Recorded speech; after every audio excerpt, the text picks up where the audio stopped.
Terence Robin na trade. Parang sunod-sunod na yan, ah. As a coach, hindi lang tayo concerned sa mga winning plays, but pati sa safety at well-being ng mga players natin. That's why we only recommend equipment na affordable, effective, at safe para sa kanila. Hi mga kabola, this is Coach R, your basketball analyst and sports equipment reviewer. Before we start, I'd like to thank our shirt sponsor, Pogi. Yeah. Pero yung mga hindi pogi or hindi masyadong pogi, pwede pa rin bumili. Yeah. Green Hills lang yan. Green Hills. Anyway, back to our topic today. So alam ko medyo matagal na na-trade si Romeo, mga 1 week na or 1 week and a half. Pero ako, medyo shock pa rin. Hindi ko inaakala yung caliber niya matitrade. Especially for lesser players. No? Hindi ko minamalit sila Kahilig, sila Wally Johnson. Pero iba yung Romeo, no? Iba yung Terence Romeo. Na alam natin superstar talaga. So in this video, ayoko na mag-discuss kung bakit sila na-trade kasi sabi na naman yan. And sometimes kasi it's between the teams na, no? May mga reason sila. Sometimes nga, ano siya, no? Hindi pa permanent landing position yan, no? Matitrade pa ulit. So, hindi natin alam, no? Hindi tayo mag-speculate. What I want to do in this video is to show you or to state ano ba yung mga lessons sa mga blockbuster trade na to. Para rin yung mga veterano, mga mature players, medyo nakatanda na, maka-prepare din for this eventuality. So, expect rin natin in the future, baka magyari sa kanila to. So, I have some notes here. Pull up ko lang. So, number 1, there's no lifetime employment and loyalty isn't always the best option. So, ano ibig sabihin nun? Gone were the days na parang sila patrimonyo hanggang mag-retire. Hanggang after retirement, naging manager pa ng Pure Foods hanggang ngayon. So, isang team lang talaga siya. Kukunti na lang yung ganun ngayon. In fact,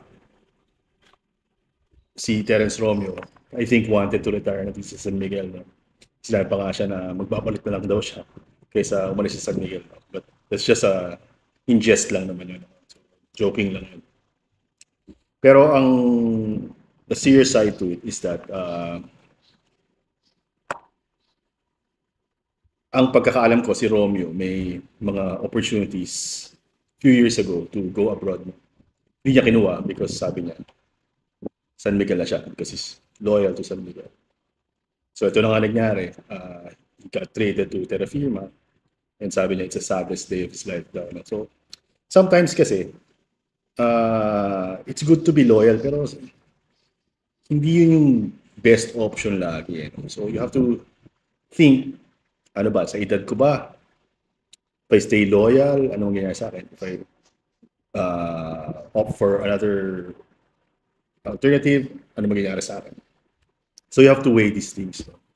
If pumunta siya ng abroad, let's say 2 to 3 years ago, syempre, mas malaki sweldo, mas maraming ipon, and siguro, parang superstar pa rin siya.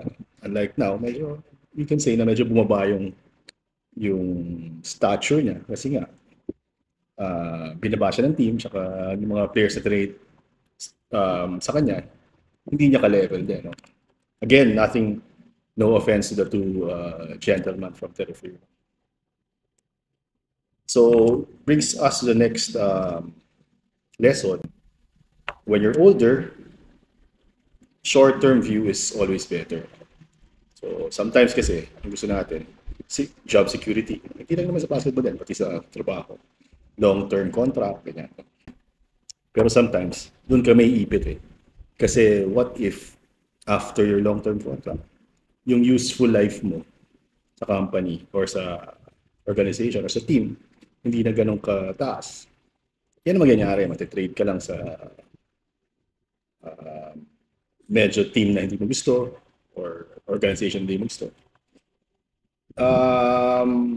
What I'm saying is habang may chance ka, you know, when contract negotiation happens and medyo matanda ka na or mature ka na or veteran ka na, you opt for the short-term contract or have an opt-out clause sa contract mo.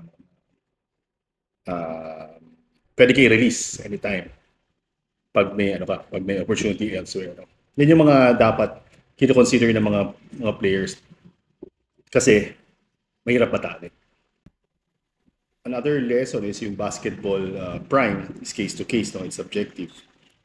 Si Asi Taulapa umabot pa ng late 40s, no? Norwood nasa 40s na. Reeves, ganun din, no? So minsan sinuswerte rin, no? Pero ilan na lang yun. Because of the nature of the game, very physical na kasi yung laro ngayon and very athletic na yung laro. Yung prime and yung prime years mo, bumababa na, no? Before, sila Big J, umabot pa ng 50, di ba? Pero hindi na siguro ganoon ngayon, no? Kasi nga, medyo mahirap na yung laro ngayon, medyo demanding laro. 40, maganda na, no? So, ako, titingnan ko, mga 35, yan yung peak na lang career, no? So, pag nandun ka na, dapat iba na yung pag-iisip mo in terms of contract renewal and kung saan ka maglalaro next, no? Or ano yung next phase ng career mo. Sometimes, it's really transitioning to the next phase of your career. Coaching, di ba? L.A. Tenorio, from player, naging coach na, no? Nagko-coach na ng, I think, Gilas Youth, no? So, prepare na sila for that new role. At sila Rani Del, ganun din, no? Nagkano muna na parang backup center, ngayon assistant coach na. So, pag nandun ka na sa point na yun, dapat alam mo na kung saan ka papunta. If you want to coach, sige, go ahead. If you want to do something else, then it's a time for you to explore these opportunities. No? Good example, si JC Intal, di ba? When he retired, he explored his art side, mga painting, no? Kasi yung other passion niya. So, masaya siya ngayon.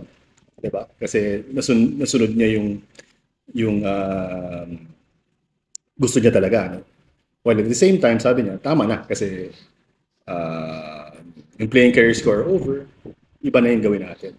So, naka-prepare siya for the next phase of his career. In the end, pro sports is always a business decision. Balikan natin sinabi natin kanina, useful life. Sa company, bumibili ka ng mga assets, no? Building, vehicle, machinery. Lahat yan may useful life. No?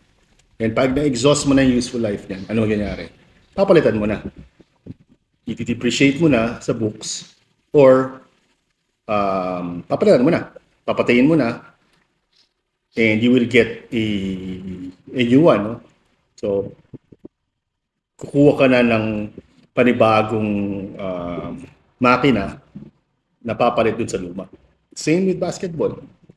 The teams now, because nga the league is very competitive, kumukuha na ng mga bago. No? So slowly, fine-phase out ka na. No? So anong useful life ba ng basketball player ngayon? Sabi nga natin kanina, because mahirap ang laro ngayon. Baka dati nagto 20 years pa, 15 years. Baka ngayon 10 years na lang. So pag nag-10th year ka na, dapat medyo, teka, baka malapit na ako. No? Baka malapit na yung peak ng career ko. No? So again, you have to prepare ano yung next phase ng career mo. No? You should be one step ahead of management. Kasi management will always be business-like. No? Laging may objective yan, to win games, to win championships. Secondary na lang yung player. I'm sorry to say, gano'n na talaga. No? Kahit sabihin pa nila na they care about all their players, gano'n naman sa company rin. No? You'll say na di ka papalisin because importante ka. Pero there comes a time na mawawala na rin yun. Because may papasok na mas magaling or may kailangan sila na hindi mo kaya. No? In a company, dati, di ba, yung mga older employees, okay naman sila, and then nagkaroon ng computer age, so nangyari, pinalitan sila ng mas bata. So, ganun din sa mga teams. So, I hope with this video, the veterans, as early as now, can prepare for the next phase of their career, or hindi na sila ma-shock kung magyari sa kanila itong nagyari kay Terence Robio.